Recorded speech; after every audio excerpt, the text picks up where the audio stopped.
governor did sign, and industrial hemp is legal in those 2 states.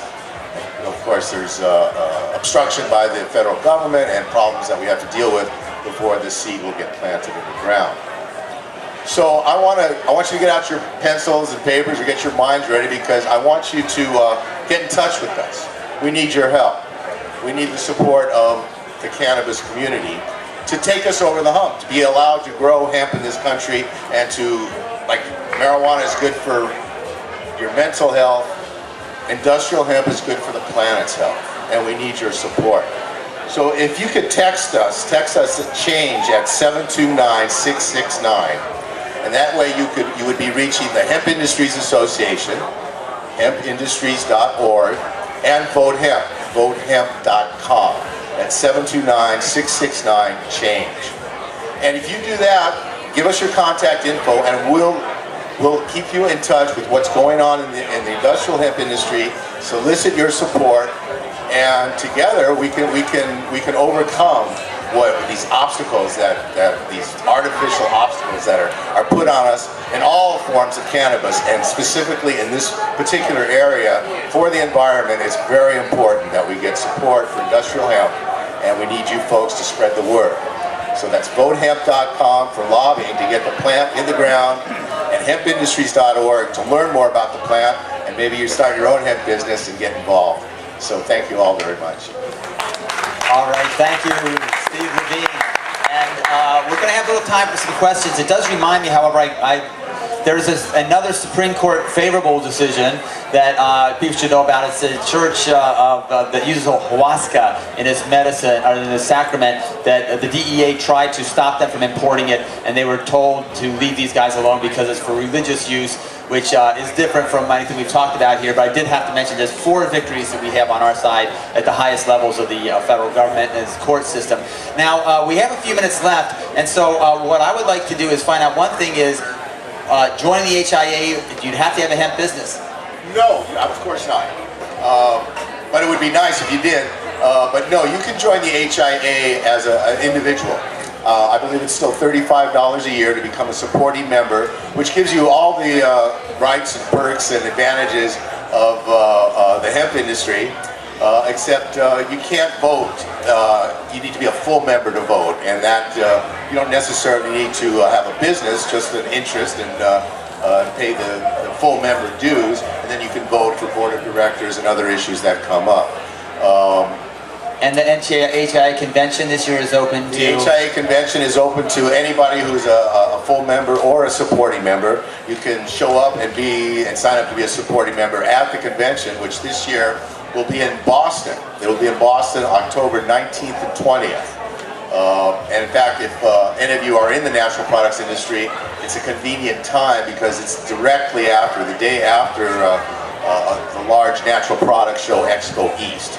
That will be in Boston, October 16th, 17th, and 18th. All right, terrific. And we're going to give these guys another minute to say something. I see David Frankel is itching to say something. Yeah, thanks, Chris. I wanted to just respond to something that George was saying earlier about how we can express ourselves in a way that's so-called dominant, or I prefer the Burning Man phrase, default culture, would better understand us, the hemp community, ganja community, etc.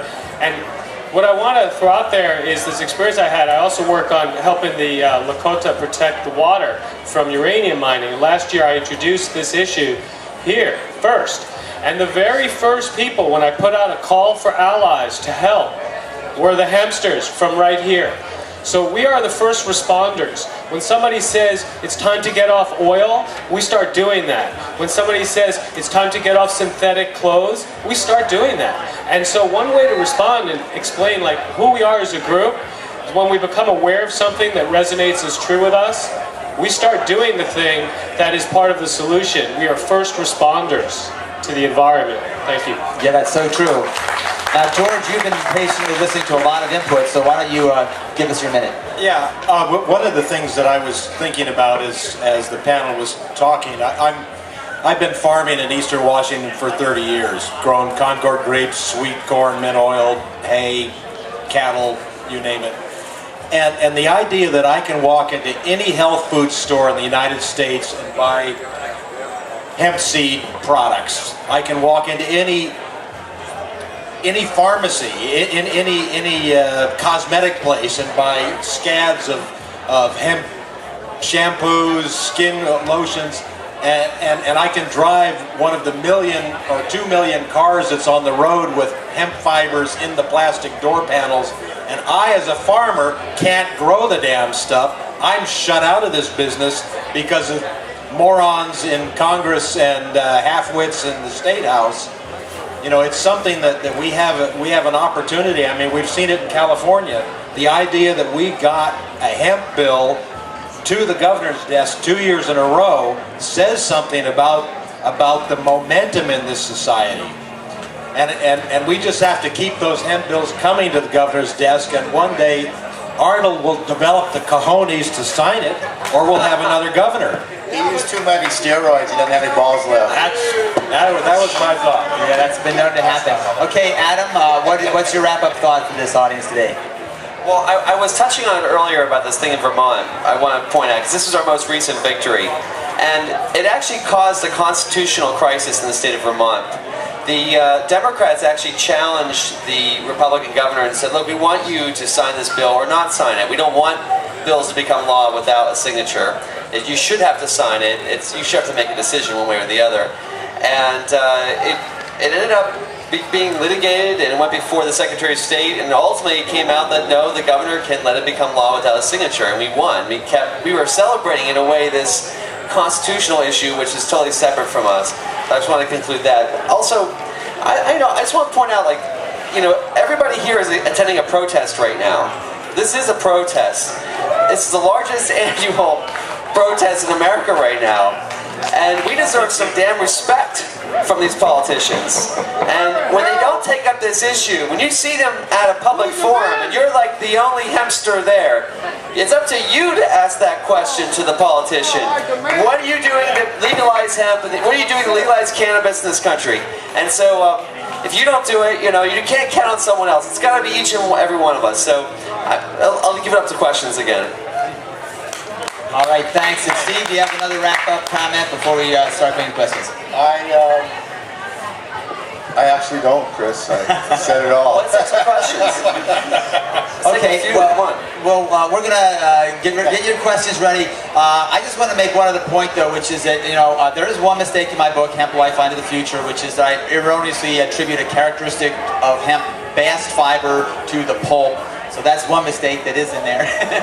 Thank you. It's kind of minor, but it's in the book.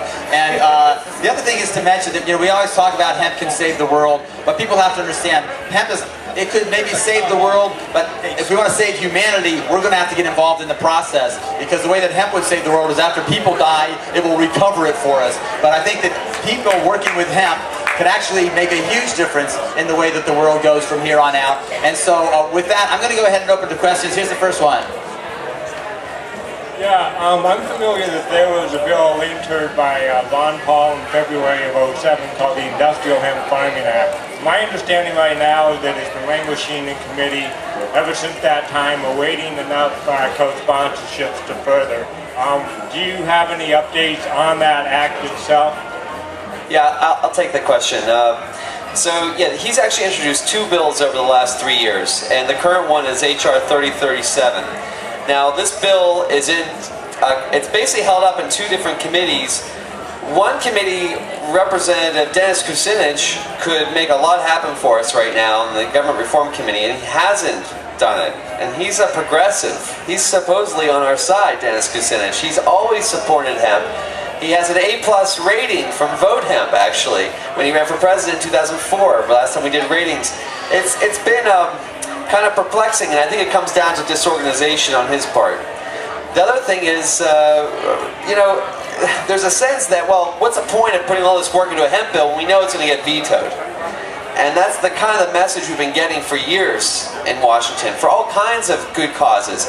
Oh, we can put all this work into it, but the president's going to veto it. Well, make him veto it then. Make him do what George, what Arnold Schwarzenegger did. You know, make him be accountable. But they don't buy that argument so much because there's a lot of issues going on. I do think, though, that we have tremendous, the stars are aligned.